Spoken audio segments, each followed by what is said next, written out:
안녕하세요. 오늘 소개할 책은 기브 앤 테이크라는 책입니다. 이 책은 2013년도 6월달에 나온 책이고요. 굉장히 유명한 책이에요. 또 작가 또한 되게 유명한 분이시죠. 애덤 그랜트라고. 네, 저는 지금 읽어봤습니다. 너무 유명한 책이라서 이 책에 대해서 어떤 카드뉴스 형식으로 이렇게 많이 내용들을 알려주는 게 있어서 저도 그런 걸 보고 내용이 뻔하겠다 싶어서 읽진 않았는데 계속 생각이 나더라고요. 그래서 읽어봤는데 책이 굉장히 좋습니다. 왜 이렇게 다들 칭찬을 하는지, 왜 이렇게 유명한지 읽어보니까 알겠더라고요. 단순히 규벤테이크를 말하는 게 아니라 그냥 인간관계 전반에 대해서 그냥 알려주는 저는 참 재밌게 읽었어요. 또 작가가 이 심리학과 조직심리학 교수이다 보니까 이런 심리학 연구들이 굉장히 많이 등장을 해요. 그 중에서는 너무 유명한 연구들이라서 여러 책에서 인용된 게 많아서 알고 있는 것도 있었지만 모르는 것도 많았고 또 알고 있는 거라 할지라도 다시 들어보니까 또 좋더라고요. 그래서 오늘은 이 책을 소개해 드리겠습니다. 정말 좋습니다. 한번 읽어보세요. 통념에 따르면 커다란 성공을 이룬 사람에게는 세 가지 공통점이 있다. 그것은 바로 능력, 성취 동기, 기회다. 성공을 거두려면 재능을 타고나는 것은 물론 열심히 노력해야 하고 기회도 따라 주어야 한다. 그런데 데니 셰이더와 데이비드 호닉의 이야기에는 대단히 중요하지만 흔히 관가하는 네 번째 요소가 등장한다. 그것은 타인과의 상호작용이 성공에 큰 영향을 미친다는 사실이다. 비즈니스 세계에서 누군가를 만날 때마다 우리는 보통 무언가 선택을 한다. 이때 상대에게 얻을 수 있는 것은 최대한 얻으려고 해야 할까? 아니면 되돌려 받을 것을 생각하지 않고 주는 쪽을 택해야 할까? 나는 조직 심리학자이자 왓튼스쿨 교수로서 10년 이상을 이 선택 연구에 집중했다. 그 연구 대상은 구글의 직원부터 미국 공군에 이르기까지 매우 광범위했고 어느 쪽이 성공에 더 유리한지와 관련해 충격적인 결론을 얻었다. 테이커의 가장 두드러진 특징은 자신이 준 것보다 더 많이 받기를 바란다는 점이다. 이들은 상호 관계를 입맛에 맞게 왜곡하고 다른 사람에게 꼭 필요한 것보다 자신의 이익을 우선시한다. 또한 세상을 먼저 잡아먹지 않으면 잡아먹히는 치열한 경쟁의 장으로 보고 성공하려면 남들보다 뛰어나야 한다고 생각한다. 이런 까닭에 자신의 능력을 증명하기 위해 스스로 노력하고 그에 따른 대가를 많이 얻으려 한다. 사실 평범한 테이커는 잔인하거나 극악무도하지 않다. 그저 조심스럽고 자기 방어적일 뿐이다. 그들은 이렇게 생각한다. 내가 내 것을 챙기지 않으면 누가 챙겨주겠어. 비즈니스 세계에서 기본은 상대적으로 드문 부류다. 그들은 상호관계에서 무게의 추를 상대방 쪽에 두고 자기가 받은 것보다 더 많이 주기를 좋아한다.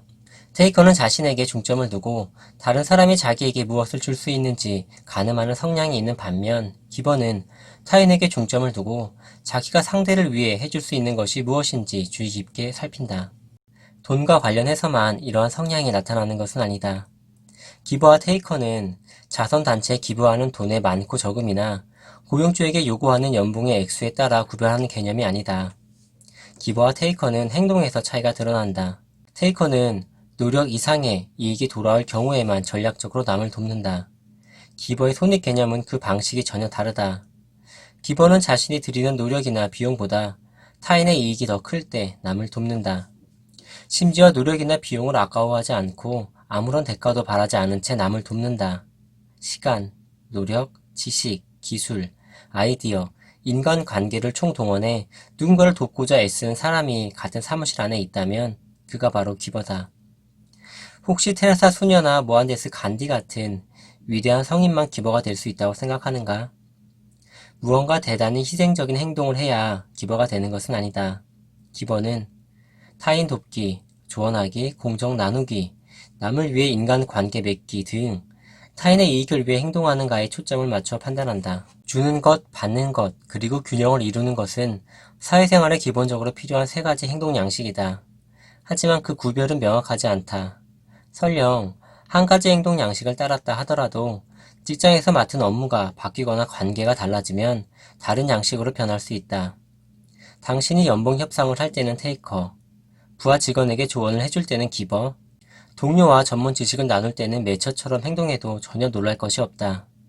그러나 사람들은 대개 일터에서 남을 대할 때 주로 한 가지 행동 양식을 선택하는 증거가 있다. 그 행동 양식은 능력, 성취 동기, 기회와 더불어 성공에 중요한 역할을 한다. 사실 행동 양식에 따른 성공 패턴은 놀라울 정도로 명확하다. 만약 누가 성공 사다리의 밑바닥으로 추락하겠느냐고 묻는다면 당신은 뭐라고 대답하겠는가? 기버인가? 테이커인가? 아니면 매처인가? 세 가지 행동 유형에는 모두 장단점이 있지만 그 중에서도 특히 한 유형은 다른 두 유형보다 더 많은 대가를 치른다. 어쩌면 당신은 데이비드 호닉의 사례를 근거로 기버가 가장 나쁜 결과를 얻으리라 예측할지도 모른다. 맞다. 기버가 성공의 사다리 밑바닥으로 추락한다는 사실은 연구 결과가 입증한다. 남을 이롭게 하고 그 과정에서 자신의 성공 기회를 희생하는 기버는 광범위한 직업군에서 불리한 입장에 놓인다. 가령 엔지니어 세계에서 가장 생산력이 떨어지고 비효율적인 기술자들은 기버였다. 캘리포니아주의 전문 기술자 160명을 대상으로 한 연구에서 다른 기술자에게 도움을 받은 것보다 더 많이 도와준 기술자들은 가장 성공적이지 못했다. 구체적으로 기버는 회사의 다양한 업무, 기술 보고서, 도면 제작 등 객관적으로 평가한 점수에서 최저점을 기록했다. 그들은 실수를 하거나 마감 기한을 넘기거나 회사에 금전적 손실을 입히기도 했다.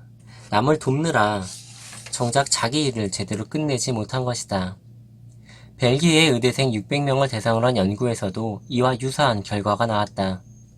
즉 학점이 가장 낮은 학생들은 대체로 나는 남을 돕는 걸 좋아한다 거나 나는 남에게 무엇이 필요한지 미리 생각한다 같은 문항에 더 많이 동의했다.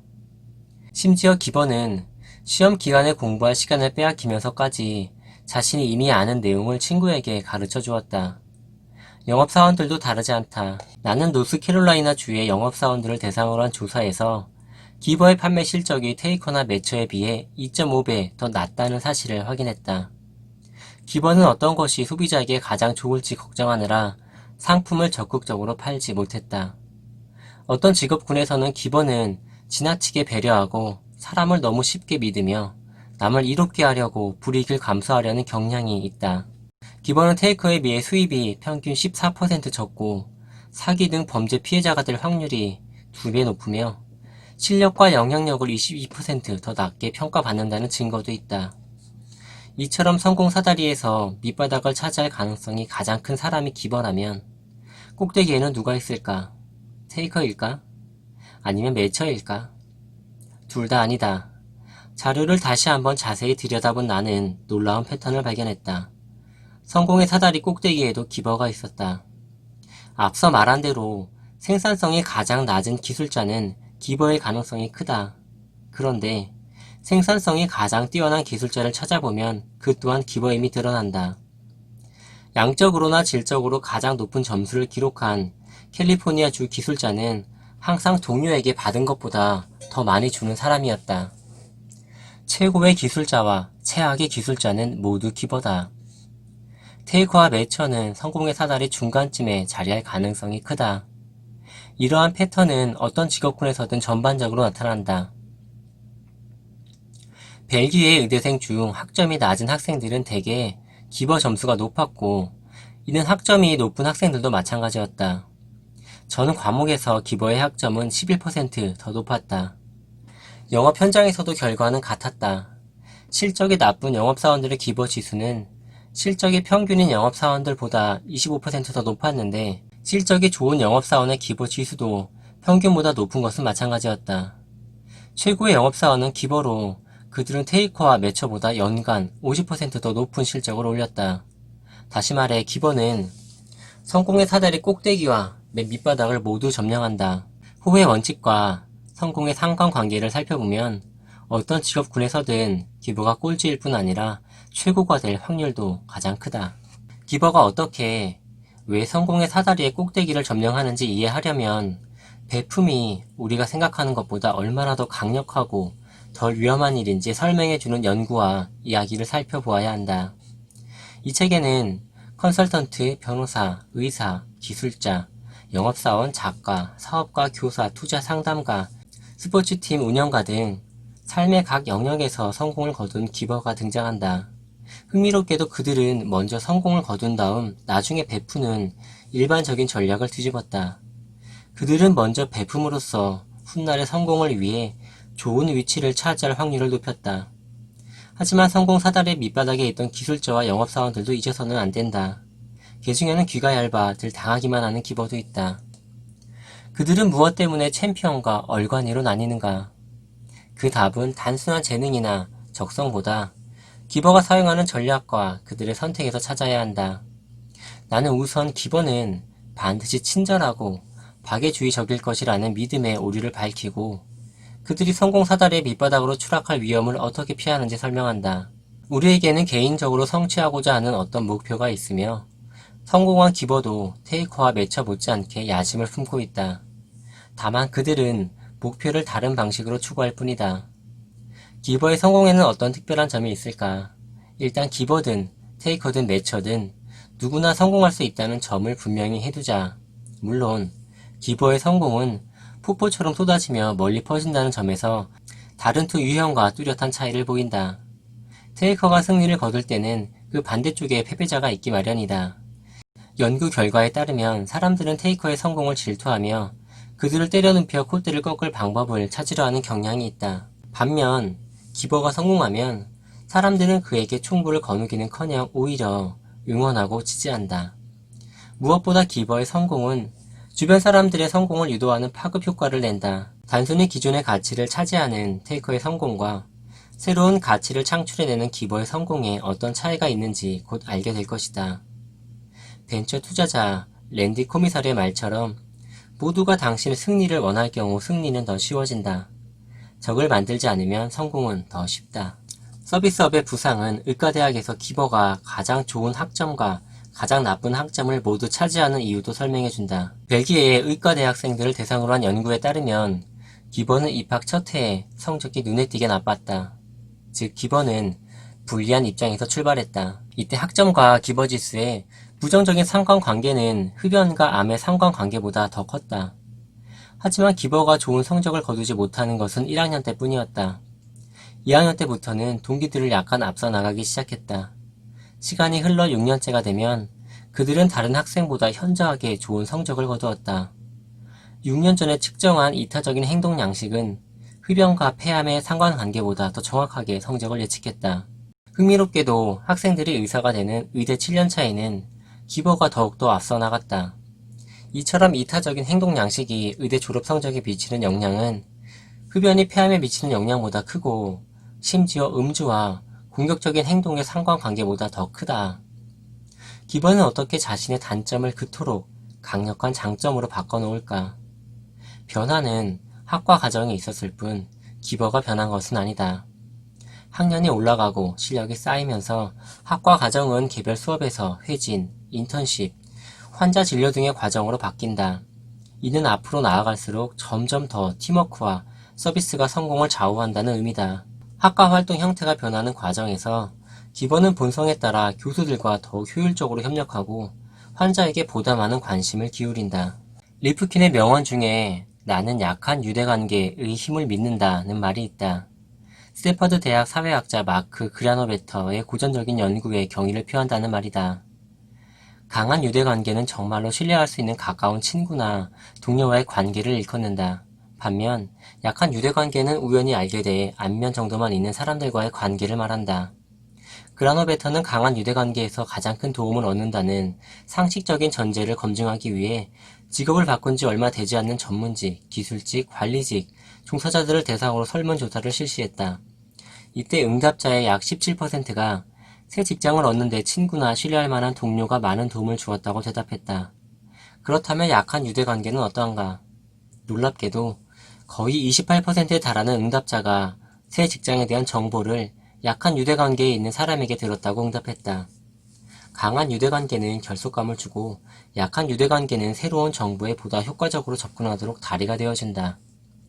강한 유대관계는 같은 사회적 테두리 속에서 맺어지는 경향이 있기 때문에 한 사람이 아는 기회는 이미 다른 사람도 알고 있을 확률이 높다. 반면 약한 유대관계는 그 범위가 넓어 다른 인적 정보와 접할 기회를 주거나 어떤 실마리를 발견하게 해준다. 문제는 약한 유대관계에 있는 사람에게 도움을 청하는 것이 심리적으로 쉽지 않다는 데 있다. 그들을 통해 새로운 인맥을 만드는 것이 지름길이지만 그냥 알고 지낼 뿐인 사람에게 연락하기에는 마음이 불편할 수도 있다. 둘 사이의 신뢰가 부족하면 심리적인 방어막이 생긴다. 물론 애덤 리플킨 같은 기본은 이런 상황에서 돌파구를 찾아낸다. 그들에게는 신뢰로 묶인 강한 유대관계뿐 아니라 새로운 정보를 얻을 수 있는 약한 유대관계에서도 최고의 효과를 발휘하는 방식이 있다. 핵심은 그저 다시 연락하는 데 있다. 장기적으로 볼 때 그것은 기버가 성공을 거두는 가장 중요한 이유다. 5년이나 지났으니 나를 기억하지 못할 수도 있겠군요. 나는 그린데이의 웹사이트를 수정했던 사람입니다. 이제 막 실리콘밸리에 발을 들여놓은 참이라 이곳에 아는 사람이 별로 없습니다. 한번 만나서 창업에 대해 조언을 해줄 수 있을까요? 리프키는 매처가 아니었다. 그는 처음에 아무 조건 없이 스펜서에게 호의를 베풀었고 훗날 무언가 부탁할 생각도 전혀 없었다. 그러나 5년이 지나 도움이 필요해지자 리프키는 연락을 취해 정중하게 부탁했다. 스펜서는 기꺼이 도와주려 했고 두 사람은 함께 커피를 마시며 이야기를 나눴다. 리프키는 그날을 이렇게 회상한다. 나는 그때까지도 모호크식 헤어스타일의 덩치 큰 사내를 머릿속에 그리고 있었습니다. 그런데 직접 만나보니 그는 거의 말이 없더군요.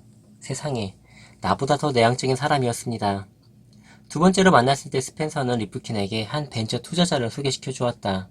1994년에 일어난 우연한 일들의 연속이 1999년에 그에게 다시 이메일을 보내도록 이끌었습니다. 그리고 그 덕분에 2000년에 내 회사를 차릴 수 있었죠. 나누려는 사람에게는 행운이 찾아옵니다. 2012년 링크드인의 신입사원 채용 담당자 스테파니는 그녀의 경력에 가장 큰 영향을 준 사람을 3명만 꼽아보라는 질문을 받았다. 그런데 그중 한 명이 애덤 리프킨이었다. 리프킨은 자신이 그 명단에 올랐다는 말을 듣고 깜짝 놀랐다. 그들은 몇 달 전에 딱 한 번 만났을 뿐이기 때문이다. 당시 스테파니는 직장을 구하던 중 친구의 친구를 통해 리프킨을 만났다. 리프킨은 먼저 문자 메시지로 조언을 해주고 그녀가 직장을 잡도록 도와주었다. 스테파니는 감사 이메일을 보내며 은혜에 보답하겠다고 말했다. 우리가 직접 만난 게 한 번뿐이라는 건 저도 알아요. 대화도 어쩌다 한 번씩 나눌 뿐이죠. 하지만 당신은 제게 당신을 생각하는 것보다 훨씬 더 큰 도움을 주었답니다. 진심으로 당신의 도움에 보답할 만한 일을 하고 싶어요. 스테파니는 리프킨에게 도움이 될 만한 일을 찾는 대신 실리콘밸리 사업가들이 모이는 106마일에 참석해 리프킨이 다른 사람을 돕는 걸 돕는다. 스테파니는 그 모임에서 사업가들의 이야기를 듣고 자기 의견을 들려준다. 또 그들의 상품 샘플을 테스트하고 잠재적인 동업자와 투자자가 서로 연결되도록 애쓴다. 그녀 이외에도 그런 식으로 리프킨을 돕는 사람들이 꽤 많다. 레이먼드 루프도 종종 106마일에 들러 다른 사업가를 도와준다. 2009년에 바에서 리프킨을 만난 기술자 밥도 마찬가지다. 리프킨은 대화를 하다가 밥이 일자리를 잃었다는 걸 알고 직장을 소개시켜 주었다. 그 회사가 폐업하려 하자 리프킨은 연주를 동원해 밥을 한 신생 업체에 소개했고 그 회사는 6개월 후 구글에 인수되었다. 현재 구글에서 잘 나가고 있는 밥은 자기가 받은 도움을 106마일에서 돌려주고 있다. 이것은 후회 원칙의 새로운 방향이다. 전통적인 후회 원칙에서는 서로 대가를 주고받는 매처처럼 행동한다. 나를 도와준 사람만 돕고 내가 무언가 되돌려 받고자 하는 사람에게만 손을 내민다는 얘기다. 그런데 오늘날에는 리프킨 같은 기버가 보여주는 형태의 호혜가 더 큰 힘을 발휘한다. 리프킨은 가치를 교환하는 게 아니라 그냥 가치를 더한다. 예를 들면 그는 5분의 친절이라는 단순한 규칙에 따라 행동한다. 타인을 위해 5분 정도만 투자한다고 생각하는 겁니다. 리프킨은 도움을 받은 사람들이 언젠가 무언가를 되돌려줄 거라 생각하지 않는다. 테이커는 중요하고 영향력 있는 사람들과의 연주를 위해, 매처는 호의를 얻기 위해 인맥을 쌓지만 리프킨은 더 많이 베풀 기회를 찾기 위해 사람들을 만난다. 비록 높은 찬사를 받았지만 기버에게도 문제는 있었다. 그들은 존경의 대가로 생산성을 지불한 것이다. 풀리는 3개월 동안 기술자들이 해낸 일의 양과 질을 평가했다. 그 결과 기버가 테이커보다 더 생산적이었음이 드러났다. 기버는 더 열심히 일하고 더 많은 일을 끝냈다. 하지만 기버보다 매처가 더 생산적이었다. 기버는 다른 동료들을 돕느라 자기 작업, 보고서 작성, 설계 등에 쓸 시간을 빼앗겼으나 매처는 동료를 도와준 만큼 도움을 받아 자기 궤도를 유지했다. 언뜻 이것은 이타적인 행동에서 걸림돌로 작용하는 것처럼 보인다. 남을 돕느라 자신의 생산성이 떨어진다면 이타적으로 행동하는 게 무슨 소용이란 말인가. 그런데 애덤 리프킨은 이타적으로 행동하면서도 큰 성공을 거둔 회사를 몇 개나 공동으로 설립하는 등 높은 생산성을 유지했다. 그는 어떻게 기버의 삶과 생산성을 맞바꾸지 않을 수 있었을까? 그 비결은 더 많이 주는 데 있었다. 엔지니어를 대상으로 한 연구에서도 기버는 항상 생산성을 대가로 지불한 것은 아니었다. 풀리는 더 많이 주는지, 주는 만큼 받는지, 더 많이 받는지에 대한 동료들의 평가를 바탕으로 엔지니어를 기버, 매처, 테이커로 나누었다. 이는 받는 만큼 되돌려 달라고 요구하지만 않으면 남들을 자주 돕지 않아도 기버로 평가할 수 있음을 의미한다. 얼마나 자주 돕고 도움을 받는지를 토대로 엔지니어를 평가할 때 생산성이 떨어지는 기버는 어쩌다 한 번씩 남을 돕는 사람들 뿐이었다. 전체 엔지니어 중에서 생산성이 가장 뛰어난 사람은 남을 자주 돕고 그보다 적게 도움을 받는 사람들이었다. 이들이야말로 진정한 기버로 지위는 물론 생산성이 가장 높았고 동료들의 깊은 존경을 받았다. 이것이 5분의 친절을 실천한 애덤 리프킨에게 일어난 일이다. 소셜미디어 시대 이전에는 리프킨도 이름이 알려지지 않은 채 사라졌을지도 모른다. 세상이 긴밀하게 연결된 덕분에 그가 기버라는 평판은 소리보다 더 빠른 속도로 퍼져나갔다. 루프는 놀라움을 감추지 못했다. 그가 새 회사를 차리려고 하자 곧바로 자금이 마련되었습니다. 명성이 정말 대단하죠. 그가 얼마나 좋은 사람인지는 모두가 압니다. 자금을 쉽게 조달하는 건 리프킨이 그런 사람이기 때문에 얻는 대가지요. 리프킨은 기버가 어떻게 엄청난 인맥을 형성하고 그것을 이용하는지 잘 보여주는 사례다. 키스 페라지는 성공의 열쇠를 한 단어로 요약하면 관용이며 당신이 관용이라는 규칙에 따라 다른 사람을 대하면 당신도 똑같은 보상을 얻을 것이라고 말한다. 자료를 분석한 허크먼과 피사노는 놀라운 패턴을 발견했다. 전체적으로 외과 전문의는 수술을 거듭해도 실력이 나아지지 않았고 자신이 근무하는 특정 병원에서 시술할 때에만 더 좋은 결과를 냈다. 그렇다고 자신이 근무하는 병원에서 의사들이 관상 동맥 우회로 이식술 실력이 나아지는 것은 아니다. 다만 자신의 강점과 약점, 습관, 수술 방식을 잘 아는 간호사나 마취과 의사들과 함께할 때 더 익숙하게 솜씨를 발휘할 뿐이었다. 환자의 생명을 구하는 그 익숙함은 다른 병원으로 가져갈 수 없다. 결론적으로 말해 환자의 사망률을 낮추려면 외과 의사가 수술팀과 밀접한 관계를 맺어야 한다. 허크먼과 피사노가 병원 자료를 수집하는 동안 하버드 대학의 한 편에서는 금융 분야에서 비슷한 연구를 진행했다. 투자은행에서 일하는 증권 분석가는 수익을 예측하고 특정 회사의 주식 매수 전략을 금융회사에 조언한다. 스타 분석가는 누구와 함께 일하느냐와 관계없이 자기 뜻대로 능력을 발휘할 만한 뛰어난 지식과 전문 기술을 갖추고 있다는 것이 일반적인 생각이다. 투자연구소에서 임원으로 일하는 프레드 프랭켈의 설명을 들어보자. 투자 분석가는 월스트리트의 직장인 중에서 가장 이동이 자유롭습니다. 자신의 전문 지식을 어디든 가져갈 수 있기 때문이지요. 고객층도 변하지 않습니다. 익명록과 자료만 있으면 어디서든 일할 수 있습니다. 보이스 그로이스버그는 이 가정을 확인하기 위해 9년 동안 서로 다른 78개 회사에서 일한 주식 및 고정증권 분석가 1000명 이상을 조사했다. 이때 그는 투자 자문기관, 고객 1000명의 예상 수입, 산업 부분에 대한 전문 지식, 서면 보고서, 서비스 및 투자 상품 선택, 그리고 고객의 요구에 얼마나 빨리 반응하는가를 토대로 투자 분석가의 능력을 평가했다. 80개 산업 부분에서 각각 스타 분석가로 뽑힌 상위 3명의 수입은 200에서 500만 달러였다. 그리스버그 연구팀은 분석가가 회사를 옮겼을 때 실적이 어떻게 변하는지 추적했다. 9년 동안 9%에 달하는 366명이 회사를 옮겼고 연구진은 그 자료를 토대로 스타 분석가가 새 직장에서도 계속 성공 가도를 달렸는지 확인했다.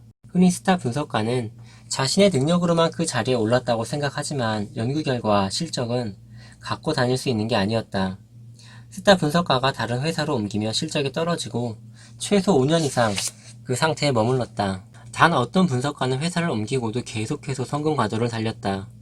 그들은 자기 팀과 함께 회사를 옮겼다.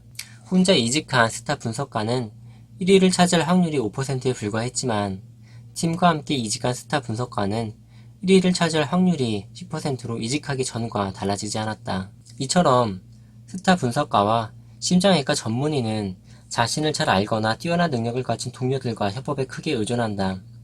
만약 프랭크 로이드 라이트가 테이커보다 기보에 더 가깝게 행동했다면 수입과 평판이 바닥으로 곤두박질 친 9년을 피할 수 있었을까?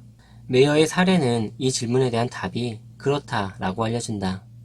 내가 힘과 권위를 더 많이 가질수록 상대는 적게 갖는다. 따라서 테이커는 자기보다 더 지배력이 강한 사람을 만날 경우 영향력을 잃을 위험이 있다.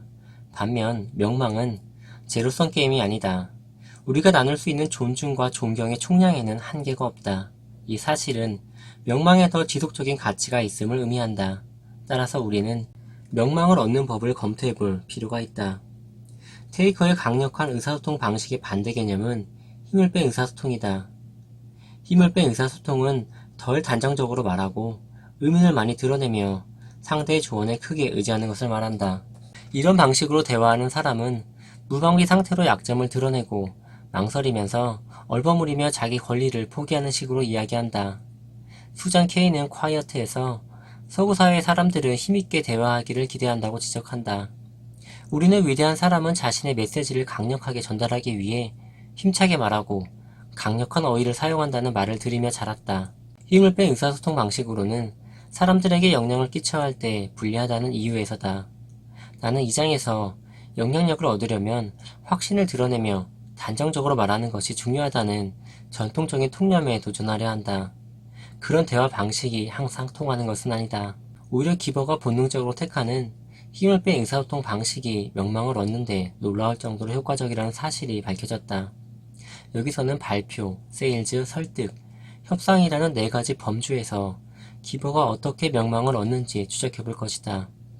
기버는 타인과의 관점과 이익에 높은 가치를 두기 때문에 대답하기보다 질문하고 대담하기보다는 신중하게 말하며 힘을 과시하기보다 약점을 시인한다. 또한 자기 생각을 남에게 심어주려 하기보다 조언을 구한다. 이처럼 힘을 뺀 의사소통 방식은 정말로 힘을 얻을까? 빌 그럼블스를 처음 만난 사람들은 그가 유력한 경영자라는 사실을 쉽게 눈치채지 못한다. 그는 목소리가 아주 작아서 대화를 나누다 보면 더 잘 알아듣기 위해 자기도 모르게 몸을 앞으로 기울이게 된다. 케이블 방송국 HBO 부사장에 취임하고 TBS 방송을 전 세계로 배포하는 회사의 대표가 된 그램블스는 그 과정에서 주변 사람들을 적극 이끌고 도와주었다. 그는 힘을 뺀 의사소통 방식으로 직장생활 초기부터 HBO의 영업실적 1위에 올랐다. 케이블 방송이 널리 보급되기 전인 1917년에는 HBO라는 이름이 별로 알려지지 않았다. 당시 20대 후반이던 그럼블스는 HBO의 영업사무소를 설립하기 위해 캔자스시티를 방문했다. 그는 영업 경험이 전혀 없었고 그저 한 사람의 기버로서 늘 그랬듯 질문하는 것으로 일을 시작했다. 그가 진심을 담아 질문하면 소비자는 흔쾌히 응답해 주었다. 고객을 찾아가면 먼저 벽과 사무실을 둘러보고 그들의 관심사를 파악합니다. 그런 다음 사진 속의 손자나 좋아하는 스포츠팀에 대해 물어보지요. 질문을 하나 하면 고객은 20분씩 이야기합니다. 다른 세일즈맨이 한 달에 한 건씩 계약을 체결할 때 그럼블스는 그 4배의 실적을 올렸다. 일주일에 한 건씩 계약을 따낸 것이다. 그럼블스는 먼저 질문하고 대답을 들어줌으로써 자기가 고객의 이해관계를 중요하게 생각한다는 것을 보여주었다.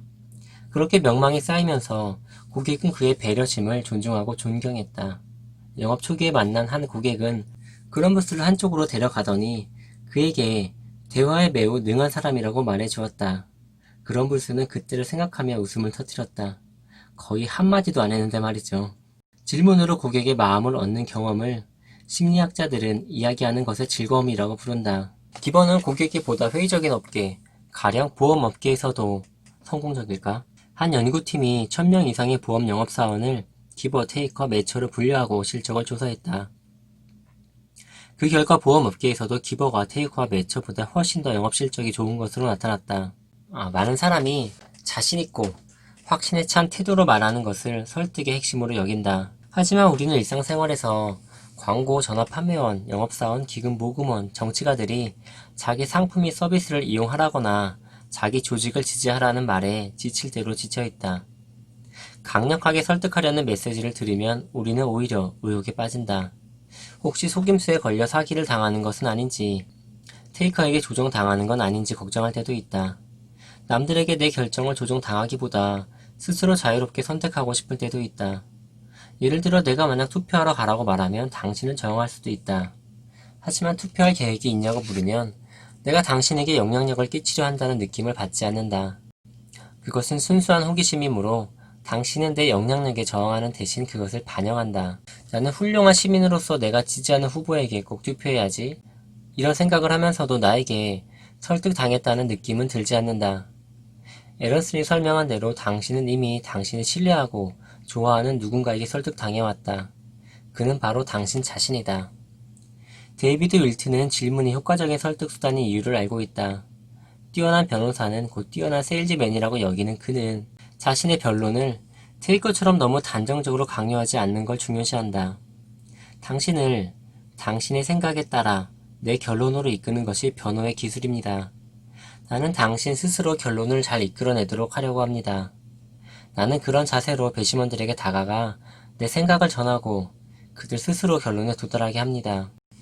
사려 깊은 질문을 하면 배심원들은 자신을 스스로 설득한다. 에런슨의 말을 들어보자. 직접적으로 설득하면 듣는 사람은 자신이 남에게 설득당하고 있다는 사실을 끊임없이 상기한다. 반면 자신을 스스로 설득하게 하면 사람들은 변화의 동기가 자신에게서 나왔다고 확신한다.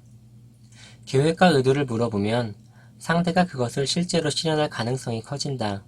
누군가에게 6개월 안에 컴퓨터를 살 것인지 물으면 그가 정말로 컴퓨터를 새로 살 확률이 18% 올라간다는 연구 결과도 있다.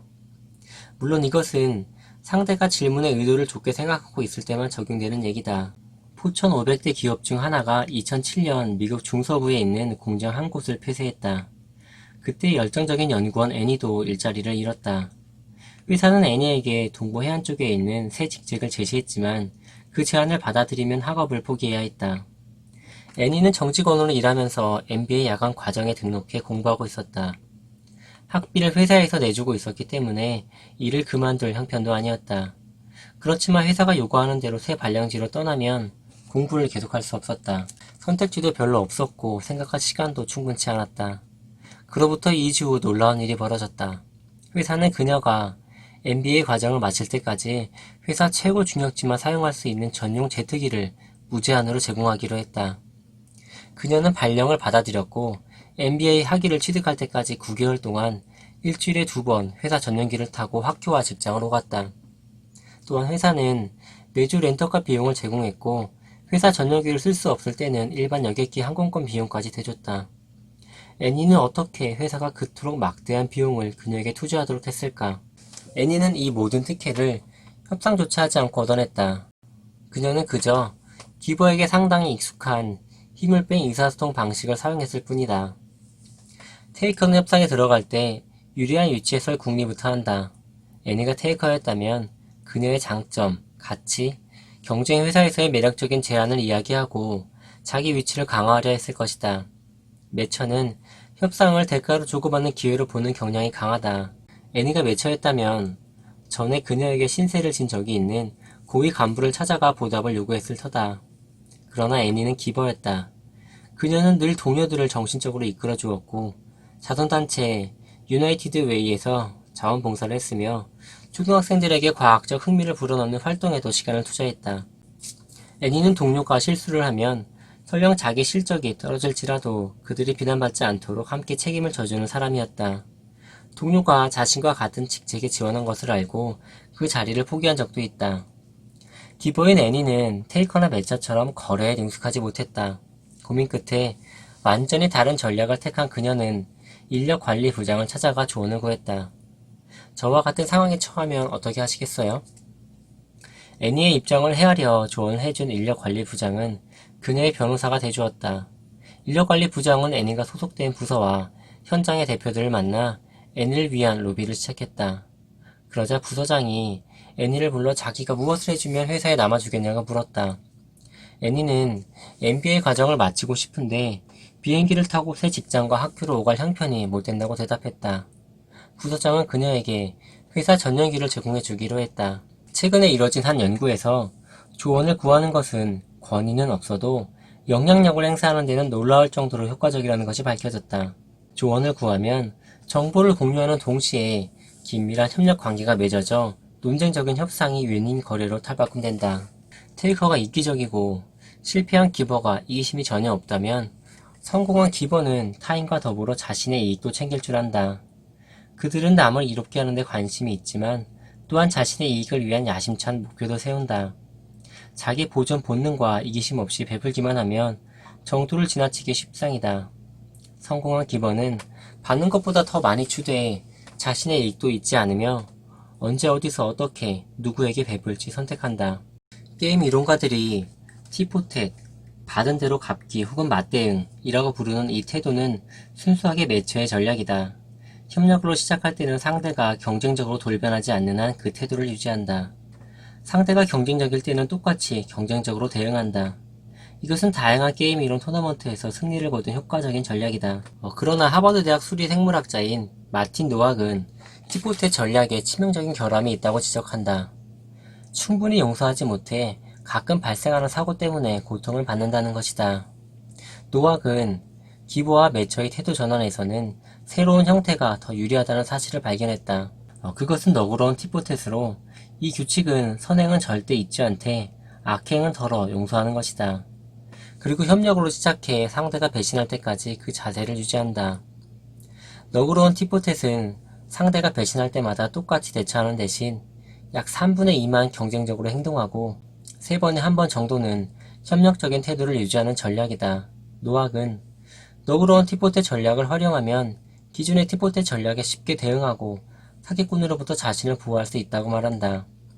너그러운 티포텟은 지나치게 가혹해지는 일 없이 베푸는 행동에는 보상하고 테이커의 행동은 억제하는 균형을 이룬다.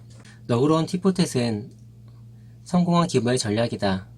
실패한 기버가 늘 타인을 믿는 실수를 저지르는 데 반해 성공한 기버는 기본적으로 상대를 신뢰하는 것으로 시작하지만 상대의 행동이나 평판이 테이커로 드러나면 언제든 행동 양식을 조정한다. 타인과 자신을 모두 돕는다는 것은 기버가 상대를 신뢰하면서도 실제로 믿을 만한 사람인지 확인함으로써 자신의 이익을 보호한다는 뜻이다. 테이커를 상대할 때는 매처로 전환하는 것이 기버가 자신을 보호하는 전략이다. 이때 3번 중 1번은 기버로 되돌아가 테이커에게 명예를 회복할 기회를 주는 것이 현명하다. 책이 정말 좋습니다. 정말 좋습니다.